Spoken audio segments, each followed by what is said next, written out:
السلام عليكم اخواني اخواتي.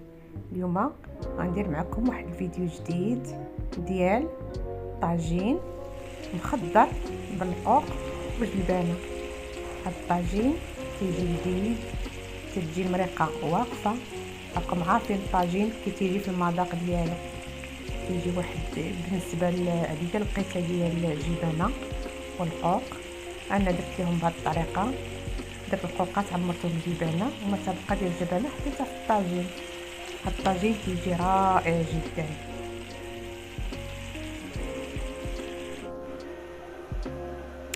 بالنسبه للمقادير ديال الطاجين هي هذه هي المقادير اللي غادي نديرو في الطاجين.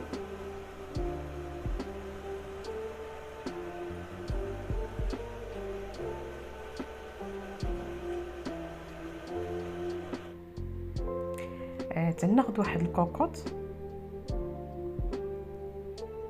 غندير فيها واحد 2 معالق كبار ديال زيت المائده.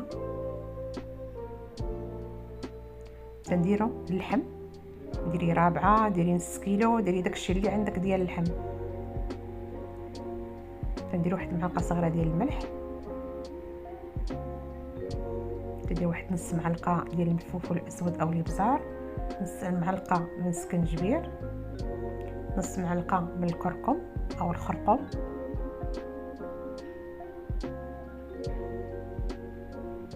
تنزيدو واحد شويه ديال الماء غير باش داك العطريه ما تحرقش.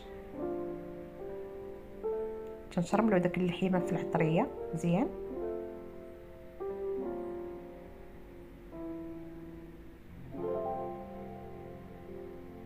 تنخليوها تقلى شي شويه في داك العطريه باش تشربها. من بعد تقلى تنزيدو واحد الكاس ديال صغير ديال الماء، تنقفلو على الكوكوط واحد تقريبا واحد 15 دقيقه او ربع ساعه. بالنسبه للحم انا طيبته غير شويه في الكوكوط، عاد غنكمل الطياب ديالو في الطاجين باش غير داك الطاجين يوجد. تناخذوا الطاجين ديالنا نديرو واحد المعلقه كبيره من زيت المائده، معلقه كبيره من زيت الزيتون.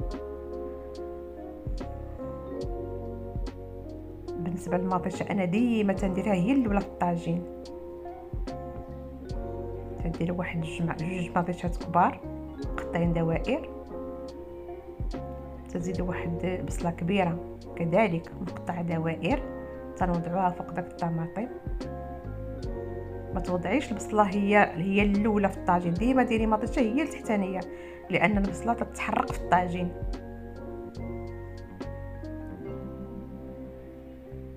من بعد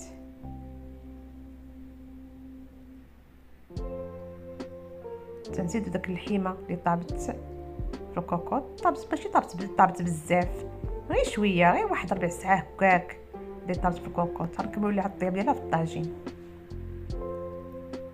ها هي من بعد ما طابت شويه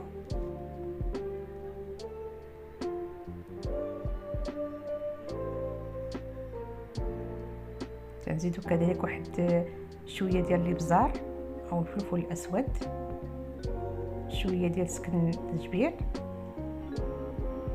تنديروا العطريه غير لداك البصله والمطيشه، اما اللحم راه محضره بالعطريه. وتنديروا الفلفل الاحمر او التحميره. تنديروا واحد شويه الماء غير شويه. الا كتبقى داك المرقه من الكوكوط ديال اللحم ممكن تمرقي بها، انا ما بقات لياش. تنزيدوا واحد شويه ديال القزبر معدنوس من الاعلى.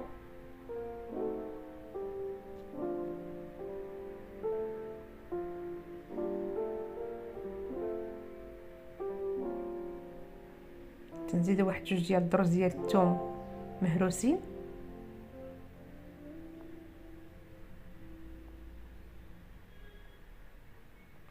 تنخليوه واحد ربع ساعه هكاك حتى تنشوفوا داك المطيشه طاحت شويه وداك البصله شويه طاحت شويه. من بعد تناخذوا داك القوق ديالنا من بعد ما نقيناه وغسلناه ودرنا ليه الحامض. تنعملوه بهذه الطريقه دي في الطاجين. انا درت كيلو ديال القوق، انت ديري القياس اللي بغيتي. من بعد تناخذوا داك الجلبانه تنعمروا بها داك القوق، نعمروهم من الوسط بديك جلبانه. بالنسبه للديكور، الديكور تيلعب زوين بالنسبه للطاجين، تيلعب زوين، تتكون الخضيره واقفه، المريقه واقفه، تيكون الطاجين صايب على حقه وطريقه. ومتبقى من الجلبانه تنديروها هكا تنحطها في الطاجين.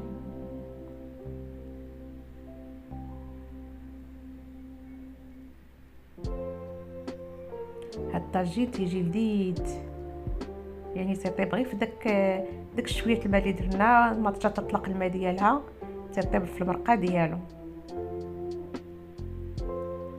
شتي كيفاش تيجي. من بعد تزيد واحد شويه ديال القزبر معدنوس عاوتاني من الفوق.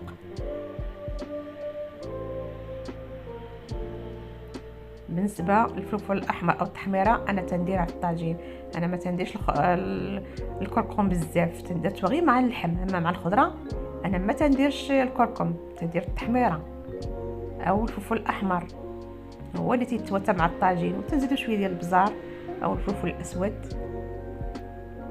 تندير واحد السطيه ديال زيت الزيتون من الفوق.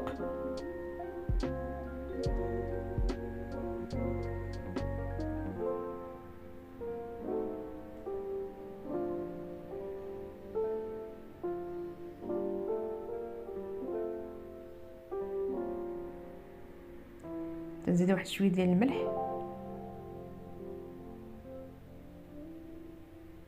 من بعد نقفلو على الطاجين ونخليوه يكمل الطياب ديالو.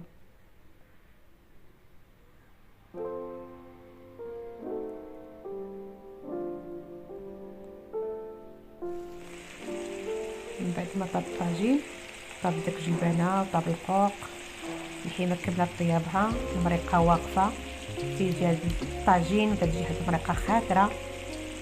راكم عارفين المرقه ديال الطاجين كيفاش تجي معلكه وبنينه ولذيذه. بغيتكم تجربوه الصراحه، والله بغيتكم تجربوا هاد الطاجين، راه كيجي لذيذ بزاف. وهذه هي القطعه ديال الجلبانه الفوق. كنتمنى يعجبكم هاد الطاجين وانتم بصحه جيده، وتكونوا كلكم بخير وعلى خير، وبصحتكم هاد الطاجين، ومع السلامه.